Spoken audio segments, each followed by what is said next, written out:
మనతో పాటు చంద్ర శ్రీనివాస్ గారు పొలిటికల్ అనలిస్ట్ చంద్ర శ్రీనివాస్ గారు నమస్కారం. నమస్కారం అండి. హేమ ఇష్యూ ట్విస్టుల మీద ట్విస్టులు సినిమాటిక్గా కనిపిస్తుంది. ఇది ఏం జరగవచ్చు? ఇప్పుడు ఈ సినీ ఇండస్ట్రీ నుంచి మొత్తం వదిలేటట్టుగా లేదు. అది మొదటి నుంచి అంతకుముందు కూడా అందరూ చాలా కీలకమైన అగ్ర హీరోయిన్లు ఉన్నారని చెప్పేసి కేసు ఆటోమేటిక్గా అకున్ సబర్వాల్ని చేశారు. అందరిని శిక్షిస్తారనుకున్నారు. ఏమైందో కూడా తెలియలే. కాకపోతే ఇప్పుడున్న ముఖ్యమంత్రి రేవంత్ రెడ్డి గారు వచ్చిన తర్వాత ఎంత పెద్దవాళ్ళు అయినా కానీ డ్రగ్స్, ఈ మార్గద్రవ్యాలు ఏవైతే ఉందో గంజాయి, ఉక్కుపాదంతో పనిచేయాలంటున్నారు. నిన్న కూడా చెప్పడం జరిగింది. కానీ ఈ సిచ్యువేషన్స్లో మన రాష్ట్రం కాకుండా ఉభయ రాష్ట్రాలు కాకుండా ఇక్కడి నుంచి 78 మంది బృందంతో వెళ్ళారు, హేమ గారే తీసుకెళ్లారనేది ఒక ఆరోపణ ఉంది. ఆరోపణలు ఇప్పుడు 78 మంది, ఈమెతో పాటు 88 మందిని ఎన్డీపీఎస్ చట్టం కింద నమోదు చేశారు. నమోదు చేసిన తర్వాత 1186 పేజీల ఛార్జ్షీట్ ఈరోజే వాళ్ళు ఫైల్ చేశారు. వాళ్ళకి ఆధారాలు దొరకకపోతే, మెడికల్ రిపోర్ట్స్ లేకపోతే, డ్రగ్స్ సేవించినట్టు కనుక లేకపోతే వాళ్ళేం దీంట్లో పెట్టరు. ఆటోమేటిక్గా ఆ రోజు ఉందని ఫోటోలు రిలీజ్ చేయటం, నేను లేను ఇక్కడ ఉన్నానని చెప్పడం, తర్వాత నెగిటివ్ సర్టిఫికేట్ వచ్చిందని చెప్పేసి మాకి అసోసియేషన్కి వెళ్ళటం, ఇవన్నీ కూడా జరిగింది. దాన్ని విష్ణు గారు కూడా స్పందించారు. తర్వాత మళ్ళీ ఆమెని పునరుద్ధరించారు అనుకుంటా. సరే, ఇప్పుడు దీనికి సమాధానం చెప్పాల్సింది. ఈ ఇష్యూ తర్వాత ఇరకాటంలో పడింది హేమ, మాన ఇరకాటంలో పడినట్టే. ఇప్పుడు హేమ మాని ఒప్పించిందా లేకపోతే విష్ణుని మెప్పించిందా అనేదే కావాలి ఇక్కడ. ఇప్పుడు విష్ణు గారు మా అధ్యక్షుడిగా దీనికి సమాధానం చెప్పాలా? ఇక మీద ఎవరు తప్పులు జరగకుండా. ఇప్పుడు బెంగళూరు పోలీసులు ఏమి, కర్ణాటక పోలీస్ వ్యవస్థ చాలా స్ట్రాంగ్. వాళ్ళకి లేకపోతే ఆధారం లేకపోతే సుదీర్ఘంగా విచారించి దీని వెనక 9 మంది దీన్ని ఆర్గనైజర్స్, ఆ 9 మంది వివిధ సెక్షన్ల కింద నమోదు చేశారు. డ్రగ్స్ సేవించిన వాటిలో 88 మందిలో ఈమె కూడా ఉంది అని ఛార్జ్షీట్లో వాళ్ళు మెడికల్ సర్టిఫికేట్లు ధృవీకరించే. ఇప్పుడు ఆల్ సోషల్ మీడియా అంతా మీడియాలో వస్తుంది.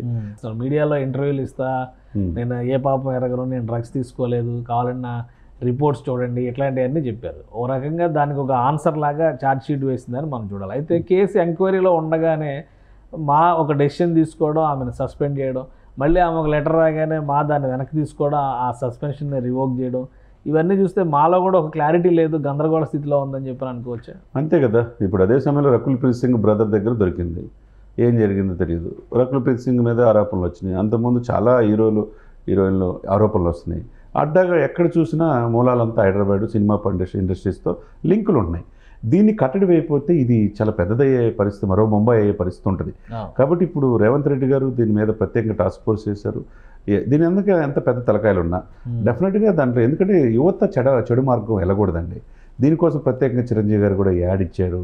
సినిమా నటులు కూడా ఎవరైనా కానీ ఈ డ్రగ్స్ దీనికి సంబంధించిన ఇవ్వందే సినిమాలకు రాయితీలు ఇవ్వని చెప్పి బాహాటంగా చెప్పారు. రేవంత్ రెడ్డి గారు చాలా క్లియర్గా చెప్పారు.